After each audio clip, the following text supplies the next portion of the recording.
Inaabang-abangan ko na yan eh. Nabitin kasi tayo kahapon. Totoo. So ito is pangsimulan na rin natin ngayong araw na ito. Ito pong pahayag ng isang opisyal ng Timor-Leste. Pero ilatag mo muna yung premise. Sige. Yung premise ilatag niya. Muna natin. Hindi ho ba si Arnie Tebes ba? Arnulfo? Yes, Arnulfo. Dating congressman, Arnie Tebes. Siya po ay may kasong murder, di ba? Yes. Dahil siya itinuturo na mastermind ba nun sa pagpatay dun sa... Dating Governor Digamo. Oo, sa Negros. Negros. Oo, doon sa kanilang lugar. Ang ginawa ho ni Tebes nung siya ay kinasuhan na, lumabas ng bansa. At dyan nga ho natuntun sa Timor-Leste. Yan. Nung tayo po ay humingi ng extradition para siya mapabalik ng Pilipinas, pinaburan tayo dyan . Nung una, tama. Oo. Pinaburan tayo, unang beses. Umapila si Tebes. Yung kampo ni Tebes. Apila, pinaburan din tayo. Yes. Pero ngayong pangatlo, kaya singit ko lang, kaya ang announcement, ay, mga kabayan, ready na kayo, bukas, uuwi na. Uuwi na itong si Tebes. Nanalo na tayo. Yun. At mukhang ito ay may pababalik na sa bansang Pilipinas para dito kaharapin niya ang mga kasong ipinato sa kanya. Ang problema, nag-file ng appeal sa Court of Appeals. Itong si Tebes. Sa Timor-Leste, no? Sa Timor-Leste. Itong pinakahuli ay pinagbigyan yung appeal niya. Pumabor naman kay Tebes. Pumabor kay Tebes. So, hindi siya pwedeng pauwiin dito. Ayun. Nagsisik na siya ng asylum. Doon muna siya mananirahan. Habang mainit yung kaso pa. Tama. Noong ito po ay ilabas ng Timor-Leste, yung desisyon. Natuluyan nang siya ay hindi pa uuwiin sa Pilipinas. Nagkaroon ng mga pahayag ang Department of Justice. At meron din pahayag ang Department of Foreign Affairs. Kung papaanong ang DOJ tuwang-tuwa sapagkat pumapabor sa pamahalaan, sa petisyon natin. At puring-puri yung Timor-Leste. Yan. Pero nung ito ay hindi na pumabor, at pumabor na kay Tebes. Ito na ho ang sinabi ng Secretary ng Department of Justice. Ano sabi? Nung una pa lang niyang sabihin ito, sabi ko mukhang mali. Kasi kung ikaw ay Department of Justice, doon pa lang sa pangalan, kagawaran ng katarungan. Yes, kagawaran ka ng katarungan. Kapag may mga inihain kang kaso, alam mo naman na dalawa ang pwedeng maging desisyon dyan. Pwedeng pumabor sa'yo. At pwedeng hindi rin pabor. Pwedeng pabor. Yes. Ano bang sinabi ni Secretary Boying Remulla ng DOJ nang ilabas ho ng Timor-Leste ang desisyon sa apila ni Arnulfo Tebes? Sige nga. Ito pong sabi ng DOJ Secretary. It's very hard to predict an immature justice system at work. Very immature pa yung justice system ng Timor-Leste. There are maybe a million reasons for this. I don't know. Probably millions of reasons. Because they're a very immature society. The Philippines is very good at that. Ayun.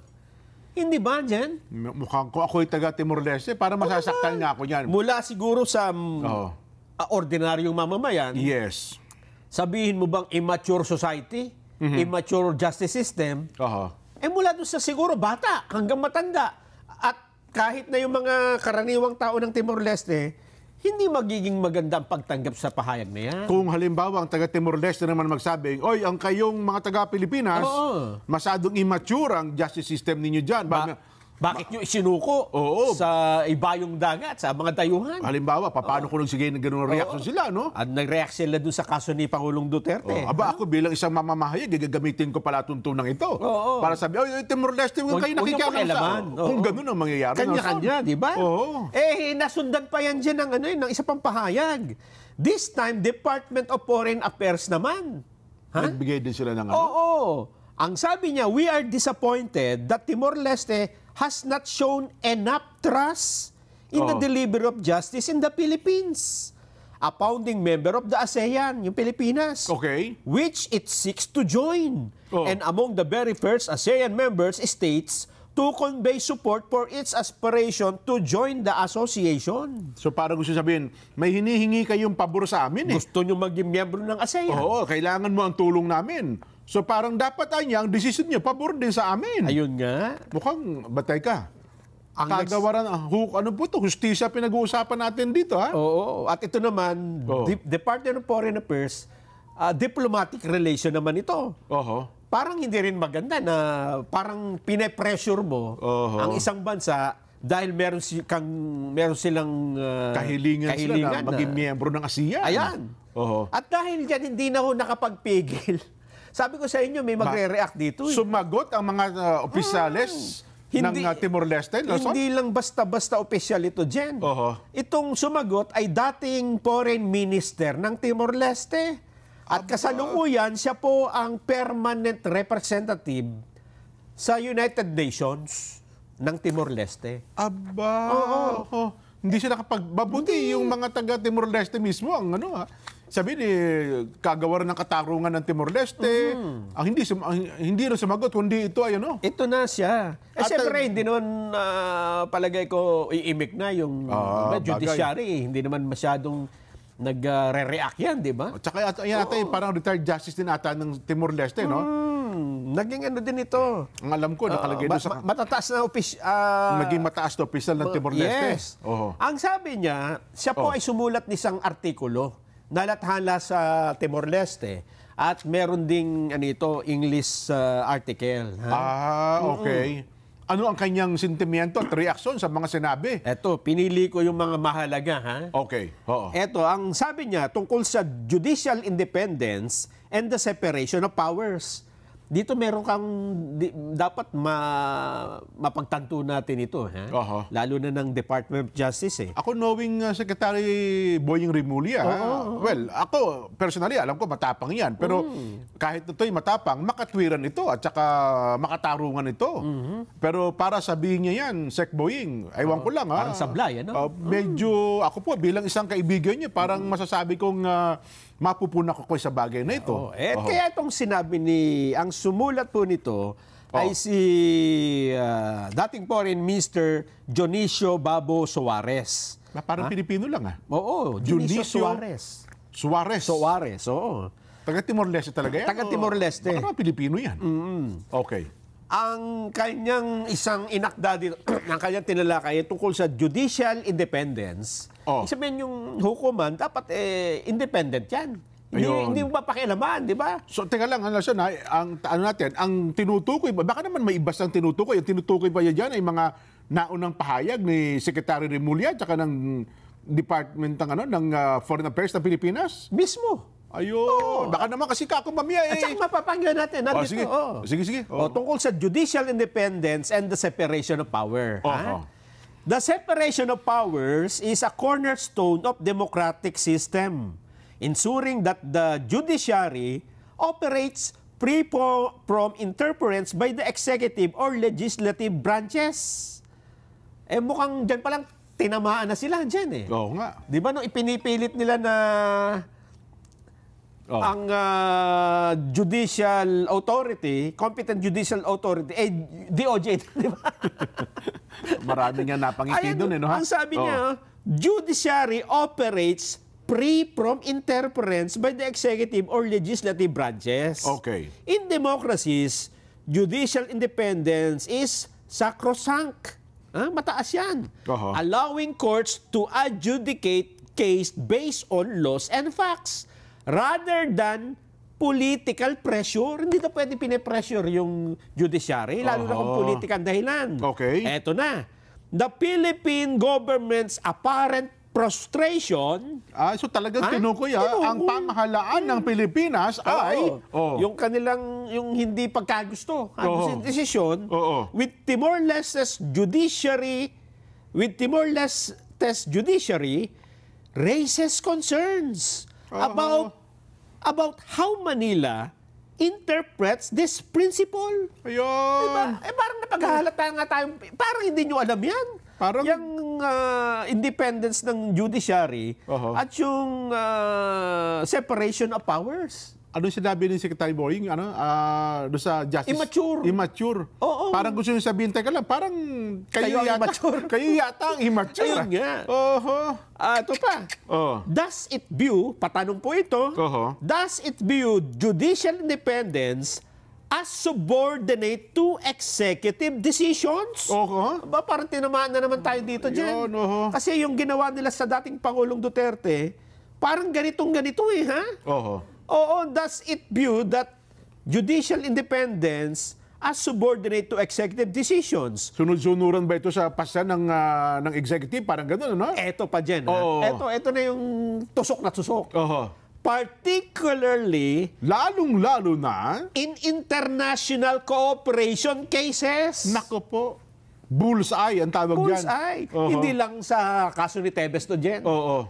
Sa kaso din ng dating Pangulong Duterte. Oo. Parang may patama na, di ba? Totoo. Pwede ba yon na ang mamamayani executive decision sa halip na yung judiciary ninyo? Oho. Lalo na kung international cooperation cases? Kasi yung Department of Justice, ano yan di ba? Oh. Executive Department yan Yes. Hindi naman yung judiciary Yes. Oh. Eto pa.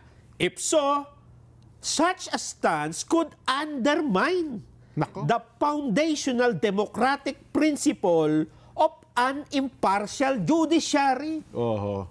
Di ba? Kaya nga nakapiring yung babae dyan, may hawak ng timbangan. No? Yes. Impartial ka dapat Yes. talaga dyan. Pagka hindi sinunod ito, parang nabaliwala nga yung impartiality ng hukuman, di ba? Oho. Ito pang tanong niya. Ito pang sabi niya, it is worth reflecting on whether Manila expects its presidency or government to influence judicial outcomes to align with diplomatic objectives. O, nadamay pa yung presidente dito. Oho. Di ba? Kailangan ba ng influensya ng presidente sa mga judicial outcome? The notion of the government initiating the courts contradicts the ideals of judicial autonomy and separation of powers. While extradition cases often involve executive cooperation, they must remain grounded in legal procedures and judicial rulings. Oh. Conditioning judicial decisions on political or diplomatic interests erode trust in democratic institutions. Parang mas matured nga sila. Kung ito mga pananaw nitong si Ginoong Dionisio Suarez. Yes. Oho. Eto pa Jen ang kanyang paliwanag. Parang masakit ang mga masakit ang mga tinuturan nitong- Masakit talaga. Oho. Lalo na kung guilty ka, di ba? Totoo. Eto pang sabi niya, Jen. Bakit dapat na manindigan ang Timor-Leste sa desisyon nila? Ayun, tungkol kay Tebes. Oo. Okay. oo. Eto. Adhering to their constitutional powers, Timorese authorities acted independently Oh. in addressing the asylum and the extradition request. Oho. Eto na, Jen. Eto na sinasabi ko. Sovereignty in democracies necessitates adherence to constitutional principles. Oh. Regardless of external pressures. Ayun. So talagang nababanggit ho ang soberenya. Oho. Kapag ka sinuko mo ang soberenya ng isang demokrasya dahil nagpa-impluensya ka sa external pressure, Oho. wala kang may pagmamalaking soberenya. Kaya pala sabi Timor-Leste judicial system is not obliged to act according to another nation's expectation. Hindi sila obligado na sumunod sa atin. Kasi para bagang ine-expect ng Pilipinas, ang ine-expect namin mapapauwi yan Oo. Kami ang mananaig dyan Yes. Sabi ng Timor-Leste, teka, wala kami pakialam sa inyo, ba't kami mapapapressure sa inyo? Sabi niya, pagka sumunod kami sa inyo, na-pressure nyo kami, isinusuko namin yung soberenya. Parehong-pareho dyan nung kaso ni Pangulong Duterte, di ba? Nagpa-pressure tayo Parang kung ako si Secretary Rimon, Para tayo sinasampal niyan, di ba? parang hindi ako makakatingin ng mata sa mata niyan. So, Lalo na kung pupunta ka ng Timor-Leste, di ba? nakayuko akong humarap niyan pagka nagkaganon. Oho. At nabanggit din yung, parang tinatakot yung Timor-Leste na dahil gusto naming mag-join sa ASEAN, ayaw nyo kami parang hindi nyo, parang haharangin nyo. Haharangin nyo kami sapagkat kayo founding chairman kayo ng ASEAN eh. Sabi ni Suarez, this alleged tactic raises ethical and diplomatic concern. ASEAN membership is predicated on mutual respect, tama, non-interference, and consensus, values that underpin regional harmony. Using a judicial case as leverage against a nation's application to ASEAN contradicts this principle and risks diminishing the spirit of regional unity. And then napuntusan pa tayo. Hindi naman nyo pa yung ASEAN? Parang ang dating niya ngayon, Nelson, kapag tayo tumutol dyan, nakita nyo na, di ba? Ginawa nyo talaga sa amin ito. Wala sa katarungan yan. Ibig sabihin, parang ang dating tuloy, nilay mo na yung baraha mo laban sa kanila, no? Yes. Di maobliga tayo. Sige na nga, payagan na namin kayo. Parang ganun tuloy yung mangyayari. Kasi pagka hinarang mo sila sa ASEAN, anong basihan mo? Dahil nandun sa kaso na hindi namin pinaburan? Di ba? Labag yan sa prinsipyo ng pagkakaisa. Nako. Eto pa, pinakahuli, concluding thoughts. Sige. Conclusion. That Philippines-Timor-Leste dispute over Tevez Jr.'s extradition touches on universal themes of justice, democracy, and diplomacy. It reminds us that judicial independence is integral to democracy. Nakita mo na. That sovereignty must be safeguarded. And the regional values such as ASEAN's must be upheld. Hindi pala talaga sila, immature. Nelson. Yes. Mukhang matured itong si Dionisio Suarez. Napakatibay nung kanyang pahayag. Kailangan, pagka-demokrasya ka, meron nga namang judicial independence. Kung may judicial independence ka, hindi ka pwedeng pakialaman ng external pressure, di ba? Pag bumigay ka doon, binabaliwala mo yung soberanya, isinusuko mo yung kasarilan mo.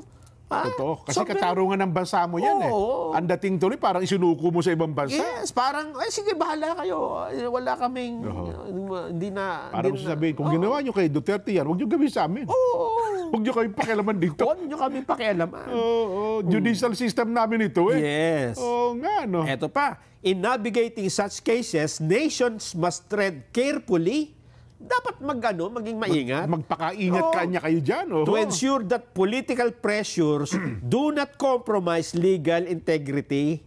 For Timor-Leste, acting by constitutional powers was not only the right course, but also a reaffirmation of its commitment to justice.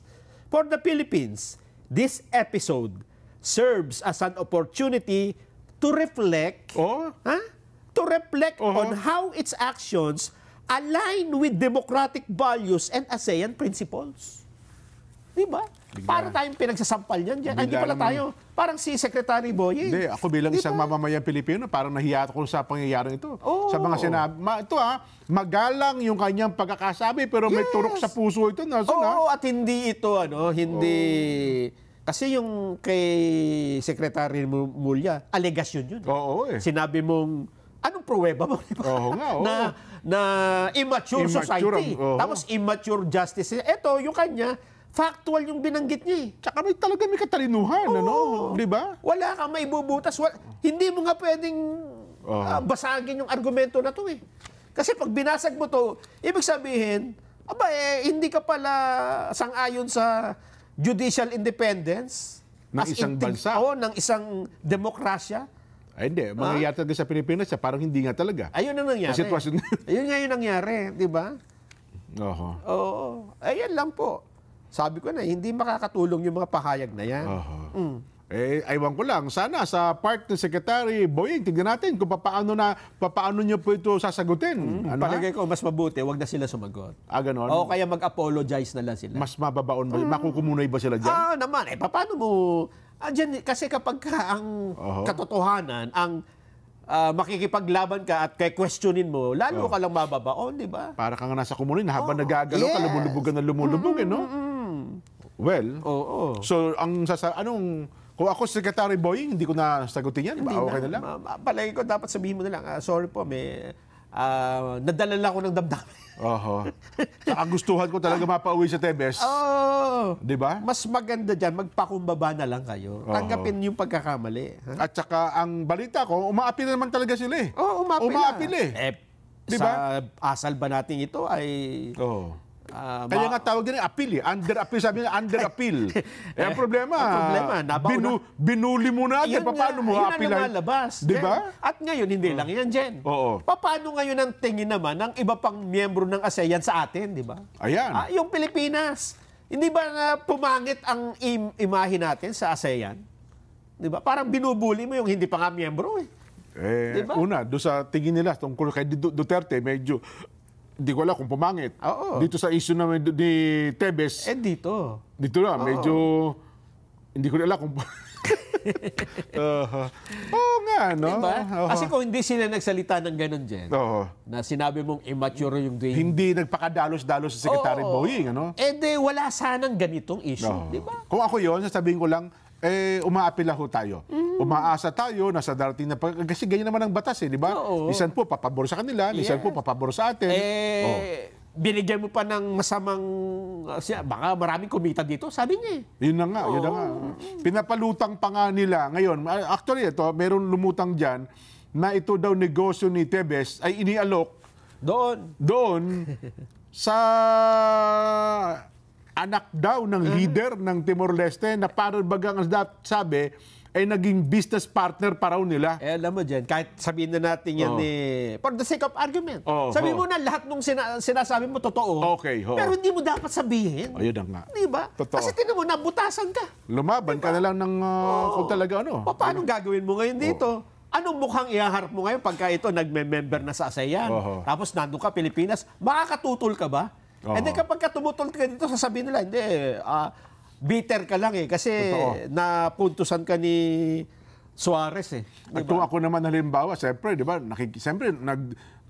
kung ako yung sabihin na kung ang nagsabi niya ni kamag-anak pa ni Digamo, siyempre yung outburst, baka maunawaan mo pa Pero kung secretary ka ng Department of Justice, hindi, at tapos sinundan pa ng Department of Foreign Affairs, di ba? Na ito yung mga official statement to ng gobyerno dyan. Tama. Pagka nagsalita kayo, nagiging nagiging policy statement Totoo. Hindi basta-basta nagsalita ka, parang personal opinion mo, hindi yan. Ako, matataas na official ng gobyerno kayo Parang lahat yan, sakop mo lahat ng Department of DOJ, pati DFA, pag nagsalita, lalo na spokesperson, secretary, yan ang posisyon ng ahensya. Totoo. Baka kasi kako ang naisip ni Secretary Boying nung piskal lang kinapagalitan siguro niya. Piskal sa Pilipinas, pwede na.